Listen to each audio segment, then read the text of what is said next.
Agora eu quero falar ou contar um pouco para vocês dos laços históricos e culturais e de identidade que existe entre a Ucrânia e a Rússia. E na verdade, quando a gente olha para a história da Ucrânia, ela é considerado o território, o último território, né? O final do que viria a ser chamado de um espaço cultural e político que viria a ser conhecido como o mundo ocidental. Então, a última fronteira do mundo ocidental é a Ucrânia. O primeiro historiador da Ucrânia é o Heródoto, na verdade, o pai da história. E o Heródoto ele descreve ali o ponto de encontro de colônias gregas com bárbaros que viviam nesse steppe, essa região ali desse leste europeu e os povos que habitaram ali. Então ele descreve ao longo da história as situações dos diversos povos que tiveram ali. Na sua grande maioria, esses povos, antes da chegada dos eslavos, eram povos de origem iraniana e tribos, né, misturadas que lutavam ali pelo poder e pela conquista do espaço. Na mitologia dos gregos também veio a história das Amazonas.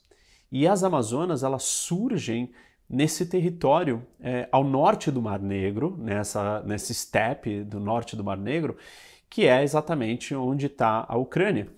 Na verdade, a Ucrânia, ou essa região, é tida como o primeiro lugar onde se domesticou os cavalos. E as Amazonas eram as guerreiras mulheres cavaleiras, né? Aí nessa mesma região, a Bíblia conta de povos nômades bárbaros que são os cimérios, que posteriormente são representados num filme famoso do Schwarzenegger, que é Conan. Quem não assistiu Conan o Bárbaro, um dos primeiros filmes dele, é muito interessante. Ele conta exatamente o reinado, né? Ele se torna um dos reis ali dessa região, que é onde está a Ucrânia. Como eu falei para vocês há pouco, a maioria desses povos iniciais ali, eles tinham uma origem iraniana.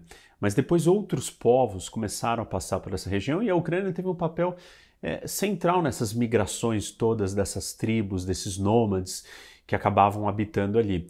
Nós tivemos os godos, que tinham origem alemã, os hunos, que vieram do steppe da região da Mongólia, e aí finalmente chega um outro povo que esses chegaram para ficar e acabaram se consolidando e ficaram até os dias de hoje, que são os eslavos, com uma descendência mais do leste europeu e uma combinação linguística e cultural que mostra que eles vieram mais da Europa, ali do leste da Europa, e até ocupar esse território da Ucrânia. Os eslavos começaram dominando essa região de uma forma desorganizada, né? Na verdade, eram várias tribos que estavam em conflito o tempo todo entre elas.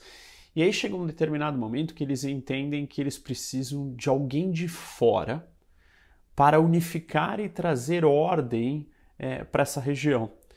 E aí eles convocam ou aceitam a chegada de um outro grupo que são chamados de Rus, que são os vikings, que eram conhecidos ou como suecos ou como noruegueses, mas também como Rus, que na verdade eles estavam vindo da Finlândia.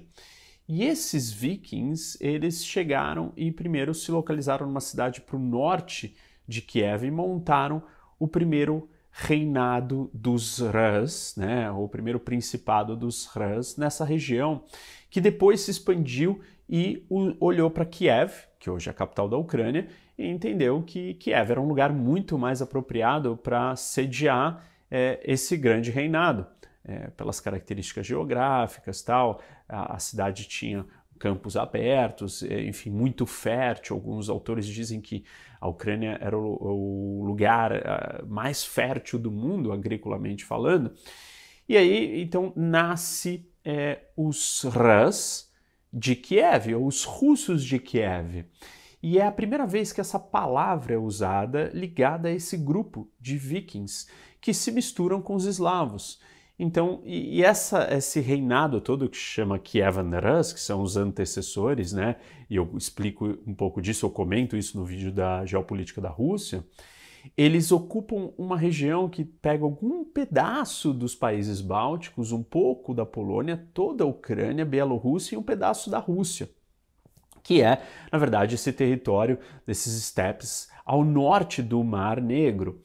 E a evolução desses russos de Kiev, eles vão expandindo. E tem alguns pontos importantes, ou marcantes, da construção dessa identidade, do nascimento do que seria uma identidade russa, que é, primeiro deles, a união do primeiro grande principado de Kiev, com seu rei, que era o Vladimir, e aí as semelhanças do Vladimir Putin e como o Putin se comporta, ou como ele entende o seu papel historicamente dentro da identidade ou da preservação, da manutenção da identidade russa, como um grande guardião da identidade russa, se moldando ou se equiparando ao Vladimir, que uniu esses russos de Kiev ao cristianismo. Isso acontece com o contato com o Império Bizantino, que era a segunda Roma, né? Constantinopla, que era a expansão de Roma, depois Constantinopla, e aí então os russos posteriormente, num futuro, vão achar que eles inclusive são a terceira Roma, porque eles carregam a mensagem cristã. E esse contato com o Império Bizantino é consolidado e trazido pelo Vladimir. E nesse momento, então, os russos deixam de ser ou adorar diversos deuses e adotam o cristianismo ortodoxo vindo dos gregos. E essa junção dá uma característica, uma identidade única para esse povo, com essa identidade viking, misturada com os eslavos e agora com uma religião própria, mas ortodoxa, o cristianismo ortodoxo e não o cristianismo ocidental ou romano ou católico com a igreja. E aí nós temos a presença de dois irmãos monges que são importantes porque eles trazem o alfabeto, que vai ser posteriormente o alfabeto russo, que é o cirílico.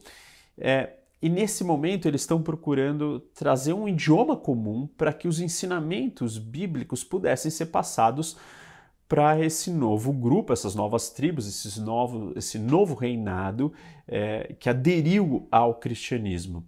E isso é muito importante porque você tem uma identidade transcendental, uma identidade étnica, um território, e aí o surgimento de um novo idioma.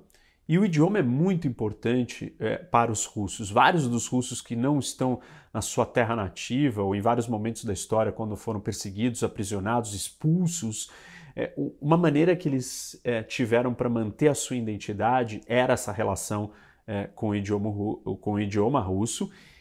Isso explica também a importância da literatura russa, o orgulho e o contato e o apego que eles têm com o seu idioma. E a criação de um novo idioma ajuda a consolidar e fundamentar essa identidade. Mas nesse momento, essa noção do russo, ele está localizado em Kiev, no que é a Ucrânia. E Moscou é apenas uma pequena cidade marginal, sem importância. E esse debate entre quem são os verdadeiros herdeiros da identidade russa, se são os ucranianos ou os russos, ele existe, ele é muito forte em discussões históricas para os dois lados. Os dois acham que eles são os verdadeiros russos, os originais, né? Mas é importante vocês entenderem onde que nasce a identidade russa. E ela nasce nos russos de Kiev. E isso mostra um pouco desses laços históricos e culturais que a Rússia tem com a Ucrânia que não podem ser apagados.